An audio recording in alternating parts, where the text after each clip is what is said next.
നമസ്കാരം. ഷിരൂരിൽ മണ്ണിടിച്ചിലിൽ കാണാതായ അർജുന് വേണ്ടി തിരച്ചിൽ ദിവസങ്ങളാൽ തുടർന്നെങ്കിലും കണ്ടെത്താനായില്ല.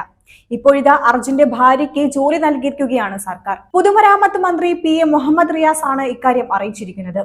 വേങ്ങേരി സർവീസ് സഹകരണ ബാങ്കിലാണ് ജോലി നൽകുക. ഇവരുടെ ആവശ്യപ്രകാരമല്ല ജോലിയെന്നും ഇത് സർക്കാരിന്റെ ഉത്തരവാദിത്തമാണെന്നും അദ്ദേഹം പറഞ്ഞു. മാത്രമല്ല അർജുന് വേണ്ടിയുള്ള എല്ലാ ശ്രമങ്ങളും സർക്കാർ എല്ലാ രീതിയിലും തുടരുമെന്നും മന്ത്രി അറിയിച്ചിട്ടുണ്ട്. ജോലിയെ സംബന്ധിച്ചുള്ള ഒരു കാര്യവും അർജുന്റെ വീട്ടുകാർ ഇതുവരെ ഉന്നയിച്ചിട്ടില്ല. എന്നാൽ ആ നാട്ടിലെ ജനങ്ങൾ ഈ കാര്യം ആവശ്യപ്പെട്ടിരുന്നു. അതിന്റെ ഭാഗമെന്നോണമാണ് ഇപ്പോൾ ഒരു ജോലി നൽകിയിരിക്കുന്നത്.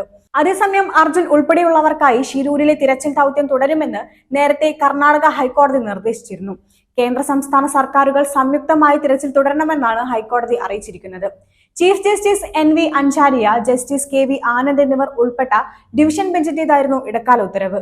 എന്നാൽ പ്രതികൂല കാലാവസ്ഥ കാരണമാണ് ദൗത്യം താൽക്കാലികമായി നിർത്തിവെച്ചതെന്ന് കർണാടക സർക്കാർ ഹൈക്കോടതി അറിയിച്ചു. പുഴയിൽ അടിയൊഴുക്ക് തുടർന്നുകൊണ്ടിരിക്കുകയാണ്. 7 നോട്ട്സ് ആണ് ഇപ്പോഴും ഗംഗാവലി നദിയിലെ അടിയൊഴുക്ക്. ഈ സാഹചര്യത്തിൽ തിരച്ചിൽ നടത്താനാവില്ല.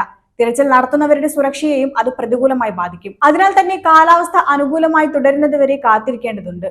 തിരച്ചിൽ ദൗത്യം വൈകാതെ പുനരാരംഭിക്കുമെന്നും കർണാടക സർക്കാർ ഹൈക്കോടതിയെ അറിയിച്ചിരിക്കുകയാണ്. സുപ്രീം കോടതിയിലെ മലയാളി അഭിഭാഷകൻ സുഭാഷ് ചന്ദ്ര നൽകിയ പൊതു താൽപര്യ ഹർജി ഹൈക്കോടതി അടുത്ത തിങ്കളാഴ്ച വീണ്ടും പരിഗണിക്കും.